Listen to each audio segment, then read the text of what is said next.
situações nessa vida me fazem sentir que não sou forte a ponto de até resistir. Nestes terríveis momentos, os maus pensamentos me querem levar a um extremo de vida que meu equilíbrio se deixa enganar. Instantes que se prolongam, tentando mudar tudo que já se fez novo, pois Cristo mudou, tentando hoje trazer o que eu tento esquecer.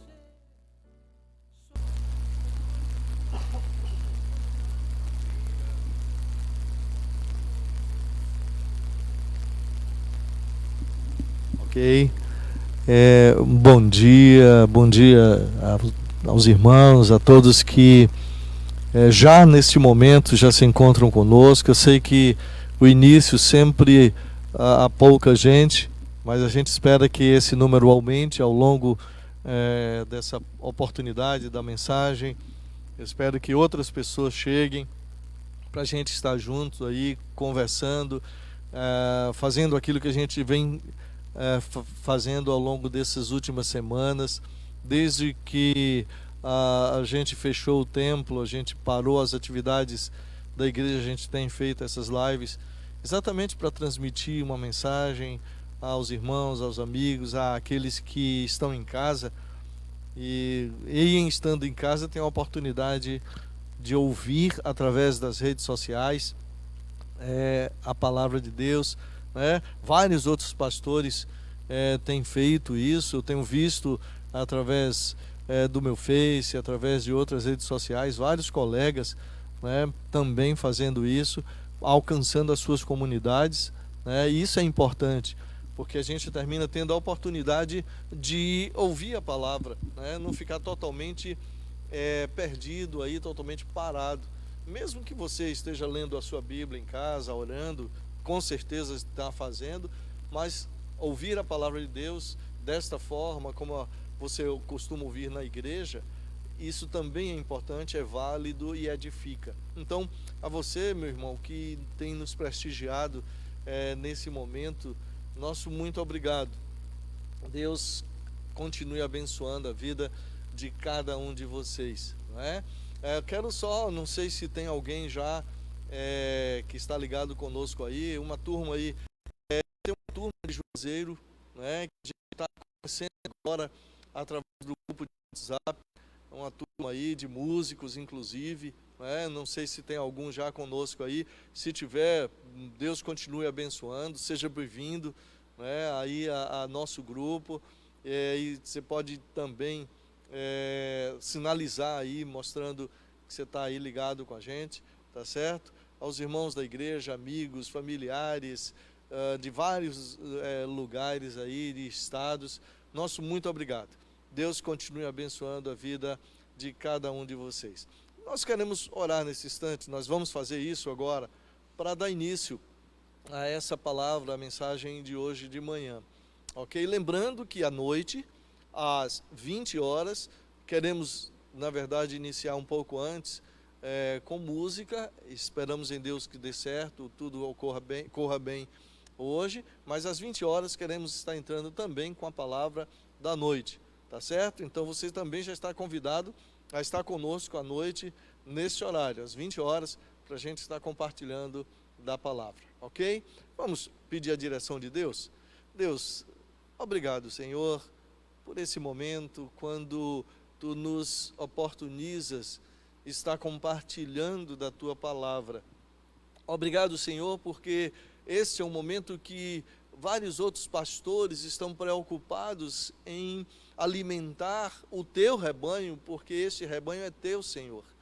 Nós, como pastores, somos meros instrumentos que Tu tens usado para abençoar estas vidas. Então, obrigado por cada pastor que tem se preocupado com isso, Senhor, está falando a tantas pessoas que estão sendo assistidas através das redes sociais. Obrigado por esse momento, Deus, obrigado por esse novo dia. Pai, prepara as nossas mentes, tanto a minha, que estarei sendo este instrumento agora, perdoando, Senhor, limpando a nossa mente, purificando-nos de todo o pecado, de todos os que estão aqui para ouvir também e participar conosco. Perdoa todos os nossos pecados, Senhor, e prepara a nossa mente para receber aquilo que Tu tens para nós nessa manhã, aquilo que Tu queres nos falar. Dá-nos, Senhor, em nome de Jesus, a Tua inspiração. É o que nós oramos. E nós Te agradecemos porque és Tu o comandante desse barco, o timoneiro desse barco. Então, dirige todos esses momentos que temos feito, Senhor. E agora fala aos nossos corações, em nome de Jesus. Amém. Mais uma vez, muito obrigado. Sejam bem-vindos. Queremos compartilhar na manhã de hoje sobre um tema que daremos sequência à noite. Vamos falar sobre a igreja, edificação da igreja. O que é que edifica uma igreja? A igreja deve ser edificada em que base? Qual o alicerce de uma igreja bem edificada?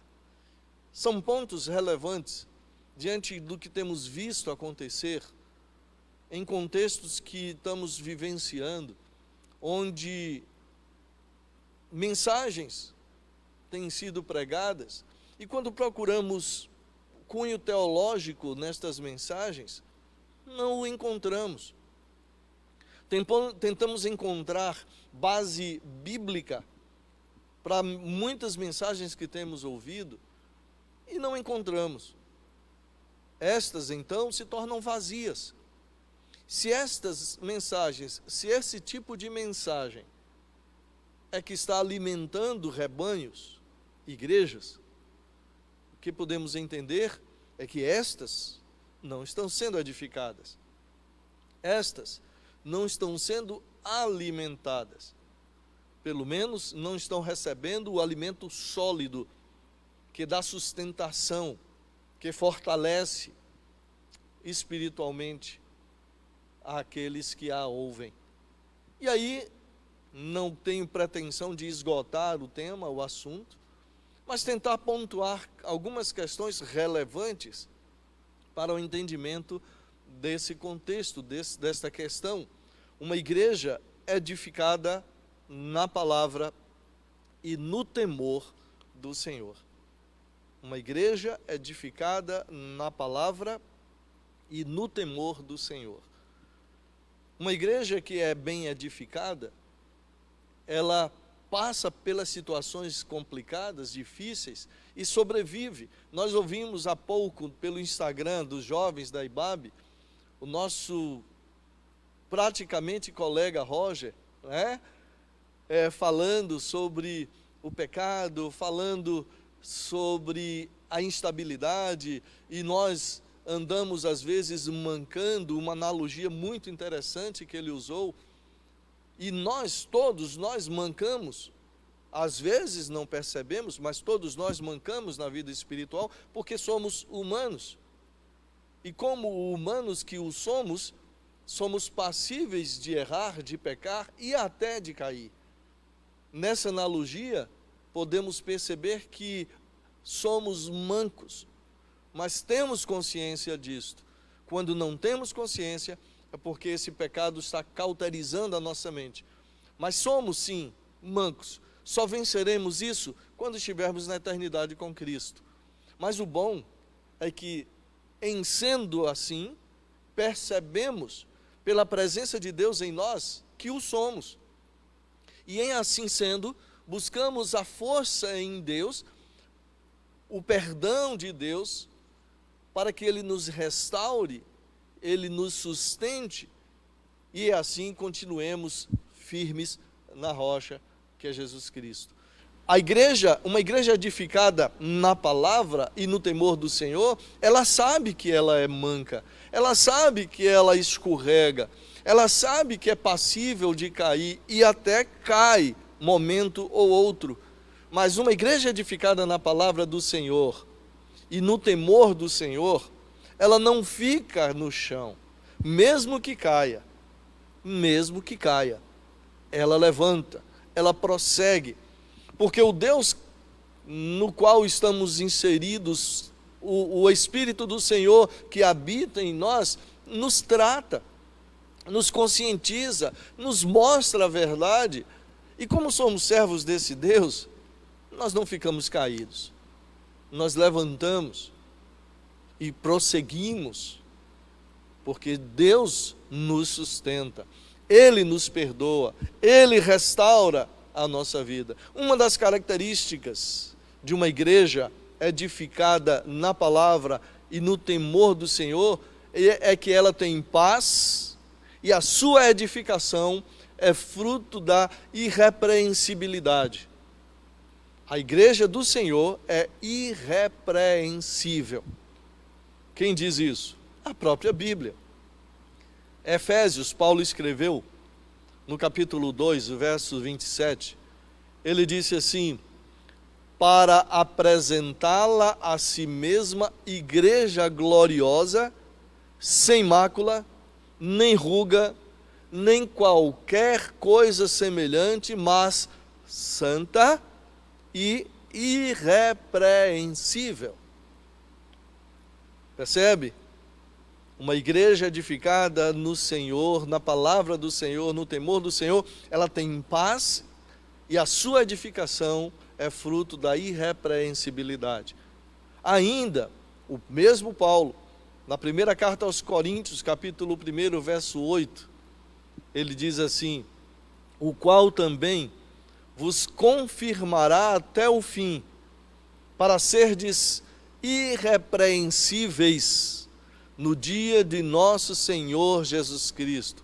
Vou seguir logo com Paulo, ainda, na segunda carta a Timóteo, capítulo 2, 15, a parte A do versículo é interessante, ele diz assim: salvar-se-á, todavia, dando à luz filhos, se permanecer com sobriedade na fé, no amor e na santificação. Uma igreja irrepreensível é uma igreja que busca e vive a santificação. É aquela que não se contenta com o que já alcançou. É aquela que entende que precisa ir além. E eu vou usar o princípio filosófico, muito conhecido da maioria, se não de todos, quando o filósofo diz assim: sei que nada sei. Mas o interessante, quando ele completa o pensamento, quando ele diz que o fato de ele saber que nada sabe, o deixa à frente daqueles que pensam que sabem.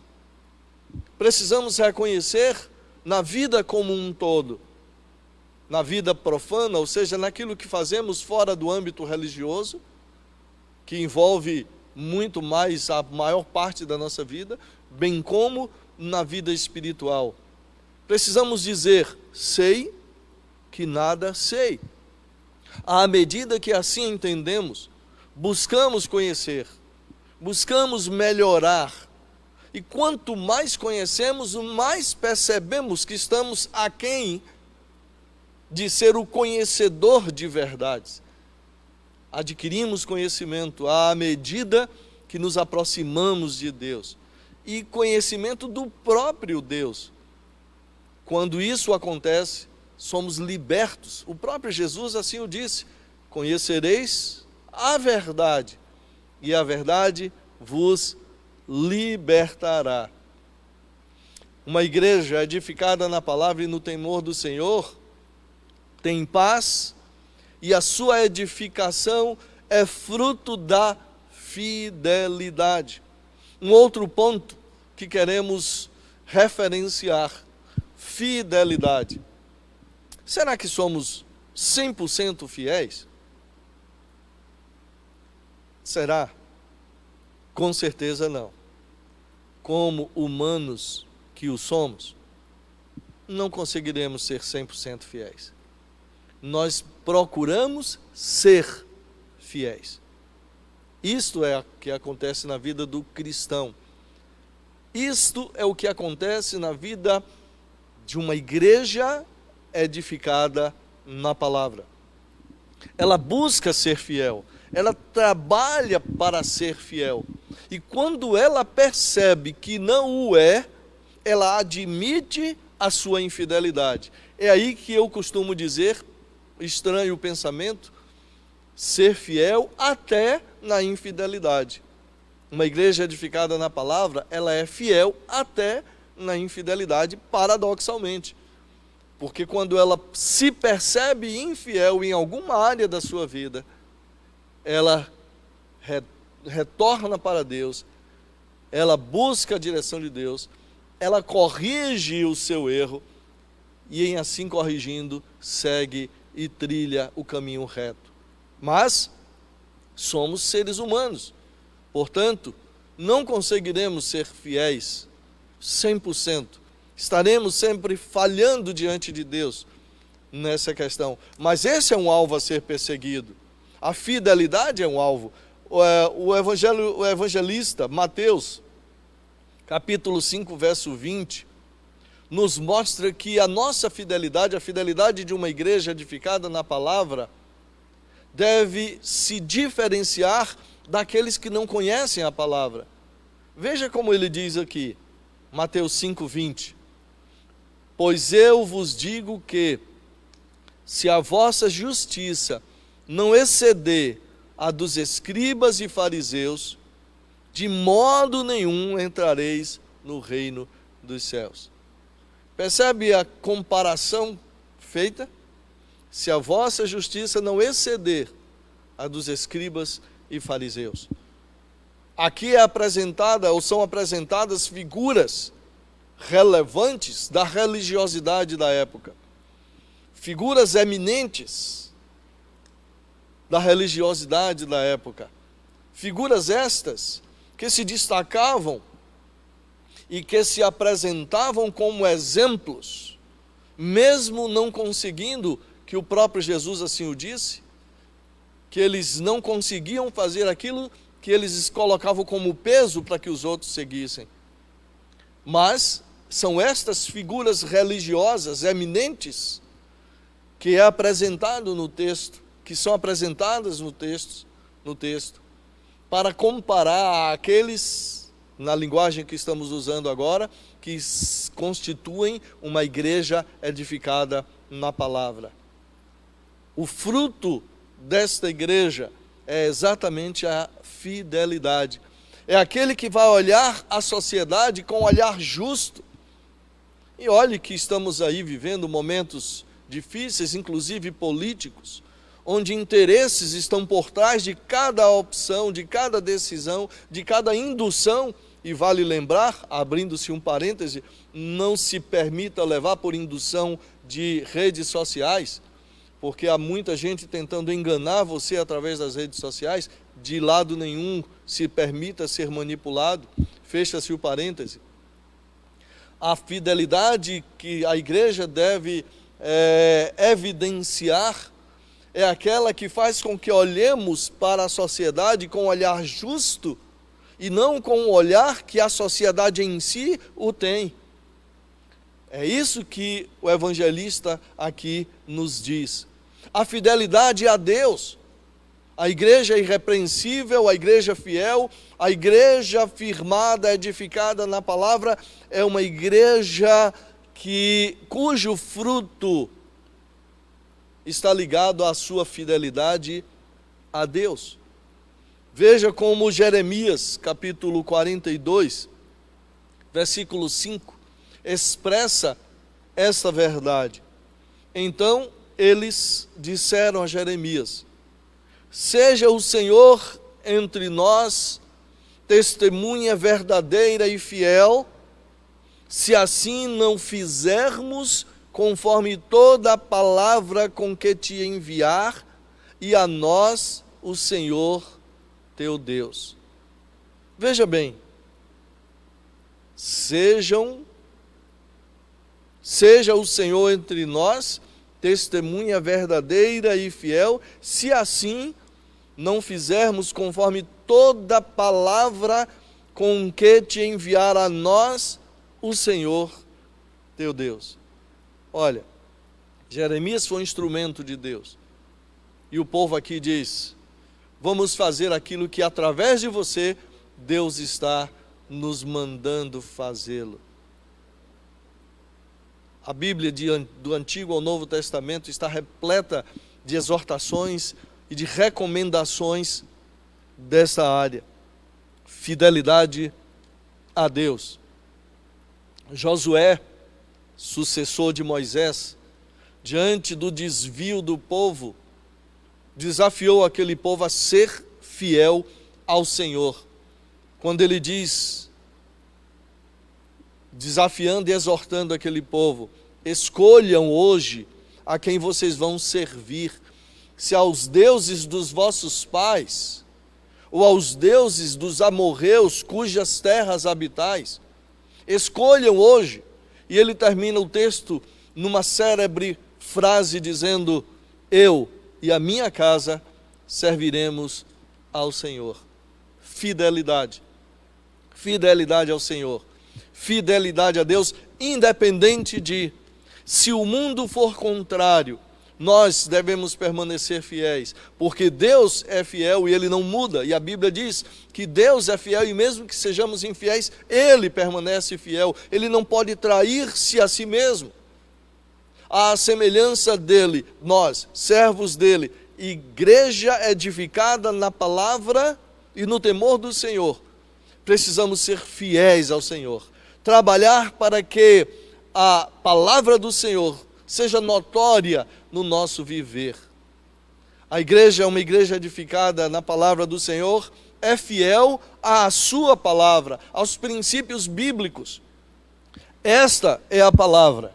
Quando eu percebo algumas questões, e já referenciadas já no início, algumas delas, de grupos introduzindo práticas em cultos, em liturgias. Olhe que a liturgia é flexível, mas ela não deve ferir aos princípios bíblicos. Mas eu vejo muitas práticas religiosas que não condizem com a Bíblia, que não condizem com a teologia bíblica, não condizem com a doutrina bíblica.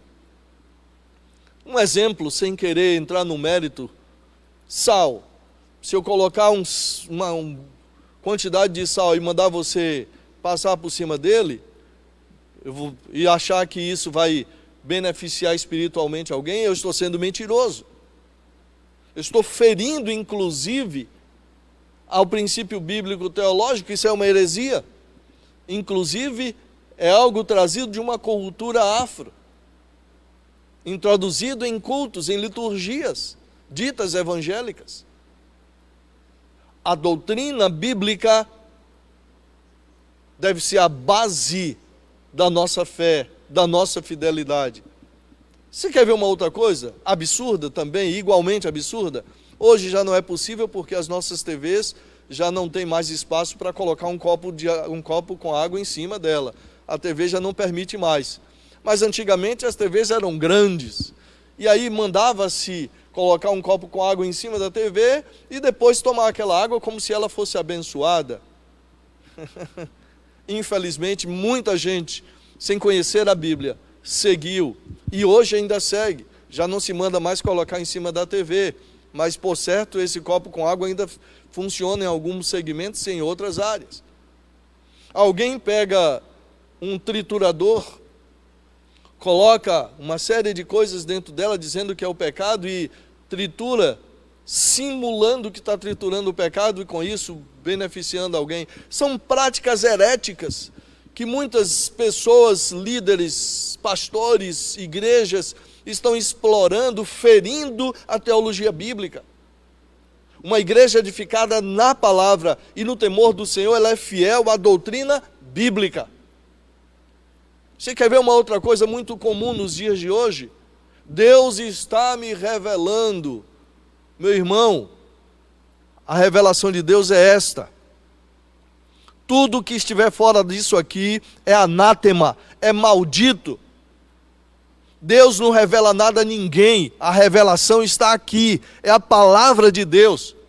A ela devemos seguir, esta deve ser estudada, porque a palavra de Deus, a orientação de Deus para a igreja edificada na palavra, vem dela. Uma igreja edificada na palavra e no temor do Senhor é fiel à doutrina bíblica e não se permite ser induzida por experiências, entre aspas, de pessoas que se dizem poderosas, a quem Deus dera poder. A igreja edificada na palavra e no temor do Senhor é aquela que vive a experiência de vida cristã. Não é aquela que se contenta em ficar num banco de igreja, assistindo um culto. 3 letras. Aliás, a mesma letra 3 vezes. Alguns vão se lembrar delas. S, S, S.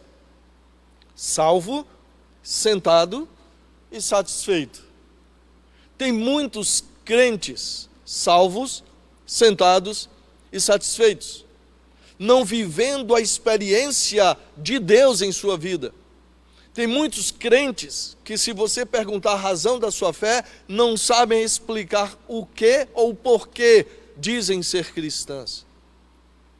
A igreja edificada na palavra e no temor do Senhor, ela vive a experiência de vida cristã. A experiência conhecedor de verdades divinas. Experiência que toma por base aquilo que Deus, através da sua palavra, revela a ele e o faz vivenciar. Veja que Paulo, primeira carta aos Coríntios, capítulo 3, os versos de 1 a 3, diz uma verdade muito profunda. E eu, irmãos, não vos pude falar como a espirituais, mas como a carnais, como a criancinhas em Cristo. Leite vos dei por alimento, e não comida sólida, porque não a podíeis suportar, nem ainda agora podeis, porquanto ainda sois carnais. Pois, havendo entre vós inveja e contendas, não sois porventura carnais? Não estáis andando segundo os homens? Percebe? Uma igreja edificada na palavra, ela vive a experiência, ela aprende com o Senhor, aprende com a sua palavra, e ela amadurece. Ela amadurece. Esse texto traz 3 palavras gregas. Muitos vão lembrar dela, porque já fizemos referência a ela aqui na igreja várias vezes. Essas palavras que são traduzidas por carnais e espirituais. No primeiro texto, no primeiro verso, quando Paulo diz, não vos pude falar como a espirituais, mas como a carnais, a primeira palavra é sarkinos, do grego. Essa palavra, sarkinos, nosso intérprete às vezes tem dificuldade, né? para interpretar o grego, mas ele também é teólogo, e ele sabe conduzir aí, tá certo? Sarkinos é a primeira palavra aqui traduzida por carnais. Paulo estava aqui no primeiro verso, quando ele diz assim, ainda não pude falar como a espirituais, mas como a carnais, ele está dizendo, olha, vocês são criancinhas, meninos, neófitos na fé, costumamos chamar de novos decididos, na linguagem nossa. Esse primeiro verso do capítulo 3 de 1 Coríntios, ele está dizendo isso, não posso falar com vocês ainda com espirituais, mas como carnais, ou seja, como meninos que estão começando agora. É compreensível que vocês ainda não tenham preparo devido para entender a linguagem mais profunda. Então Paulo não critica. Agora já no verso 2, quando ele diz, ainda não posso falar com vocês, vocês ainda são carnais. A palavra grega é sarkikoi. Veja, a primeira é sarkinos, a segunda é sarkikoi. carnais. Essa segunda está dentro daquilo que estávamos falando. Crentes, dinossauros na igreja, mas não dinossauros na fé. Crentes, dinossauros na frequência de uma religião, mas não dinossauros na fidelidade ao Senhor. Crentes que já deveriam ser professores, ainda estão precisando voltar para a classe de discipulado. O segundo, carnais de Paulo, sarkikóis, ou sarkikoi, ele está criticando o crente que mesmo com tanto tempo, ainda continua não podendo comer uma comida sólida, porque não amadureceu na fé, não cresceu, não se fortaleceu. Aí ele diz, olha, eu não pude falar com vocês como a espirituais. E a palavra grega é pneumáticos. Pneumáticos. Pneumáticos significa o crente espiritual. O crente movido pelo Espírito. O crente amadurecido pela experiência de vida cristã. Não um crente que frequenta a igreja, mas um crente que é a igreja de Cristo, vivenciada no dia a dia, testemunhando de Cristo no seu viver, onde quer que esteja. Paulo está dizendo que nós precisamos ser pneumáticos, crentes dirigidos, abençoados, edificados pelo Espírito Santo. Enquanto isso, alguns que estão começando agora, sarkikóis, mas alguns que ainda não amadureceram, continuam carnais, sarkikoi, e que precisam amadurecer na fé, crescer, se fortalecer, para que se tornem pneumáticos. A igreja, uma igreja edificada na palavra e no temor do Senhor, ela vive a experiência, experimentando na vida e vitoriosa na esperança em Cristo. Ela vive essa experiência. Romanos capítulo 5, versos de 3 a 5, diz assim: e não somente isto, mas também gloriemo-nos nas tribulações, sabendo que a tribulação produz a perseverança, e a perseverança a experiência, e a experiência a esperança, e a esperança não desaponta, porquanto o amor de Deus está derramado em nossos corações pelo Espírito Santo que nos foi dado. Experiência vivenciada no temor do Senhor. Uma igreja edificada na palavra e no temor do Senhor, ela testemunha da palavra de Cristo. Ela é um servo, lá onde estiver, as pessoas irão notar nela, nessa igreja edificada, na palavra do Senhor, que ela é diferente. Não porque se veste diferente, de forma alguma. O cristão sincero se veste comum como qualquer outra pessoa. Ela vai ter o pudor moral e ético para isso, mas não que haja, essa é roupa de crente, aquela não é roupa de crente. Não existe isso. Isso é criação de mentes mirabolantes aí. Ah, o crente corta o cabelo assim, o que não crente. Não existe isso. Na Bíblia, não. Eu tenho que ter o princípio moral e ético para me portar.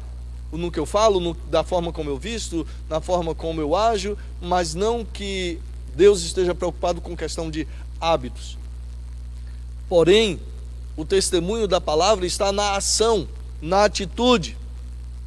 Quando ela vivencia as verdades de Deus, ela testemunha dessas verdades onde quer que ela esteja. 1 Timóteo 3, 7, Paulo falou a Timóteo, ao jovem Timóteo, dizendo assim: também é necessário que tenha bom testemunho dos que estão de fora, para que não caia em opróbrio e no laço do diabo. Veja como Paulo diz ao jovem Timóteo: não sou eu que tenho que dar testemunho de mim mesmo, são aqueles com quem eu convivo, as pessoas que estão do meu lado. É o meu vizinho, é o meu colega de trabalho, colega da faculdade, colega da escola, amigo. São estas pessoas que irão testemunhar a meu respeito. Porque se eu sou uma igreja edificada na palavra e no temor do Senhor, o que elas vão falar a meu respeito vão ratificar o que eu digo ser. que sou do Senhor. Não sou eu quem vai dizer, eu sou isso. As minhas ações, as minhas atitudes irão mostrar, irão dizer quem eu sou. E as pessoas com as quais eu convivo irão sim dar testemunho ao meu respeito, a meu respeito, como alguém que é diferente nas atitudes, porque Deus está em sua vida. Uma igreja edificada na palavra e no temor do Senhor, ela tem paz, e a sua edificação é fruto do proclamar verdades bíblico-teológicas. Publicador da verdade de Deus pela verdade. Ou seja, prega-se a verdade pela verdade. Não se prega a verdade por inverdades alheias ou por filosofias meramente humanas. Prega-se a verdade pela verdade. Interessante que novamente Paulo, aos Romanos 10, 17, disse uma verdade muito interessante. A fé vem pelo ouvir, e o ouvir pela palavra. Não é a palavra, não. A fé não vem pelo ouvir a palavra. A fé vem pelo ouvir e ouvir pela palavra. Ou seja, a fé vem pelo ouvir através da palavra. Não é a. Eu posso ler a Bíblia todinha, ouvi-la e continuar do mesmo jeito. Mas se a minha fé nasceu através dos ensinamentos dela, então sim, Cristo está na minha vida. Ele comanda, Ele dirige e Ele guia o meu pensamento.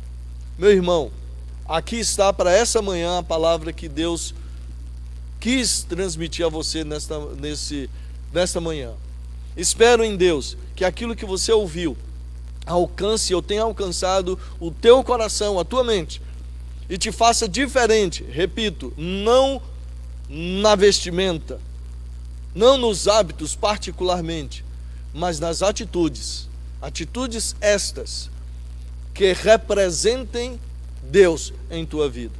Que Ele continue abençoando ricamente a vida de cada um de vocês. Que Ele conduza as nossas vidas hoje e sempre. Amém.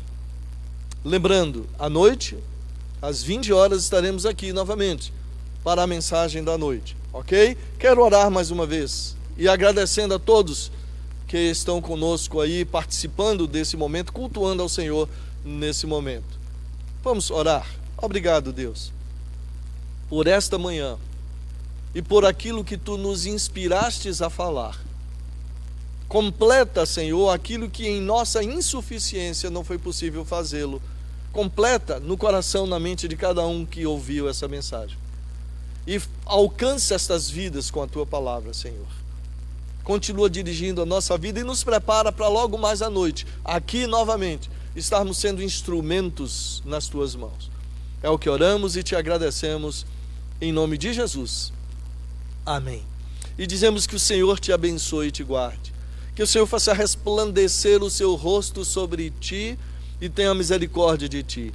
Que o Senhor sobre ti levante o seu rosto e te dê a paz.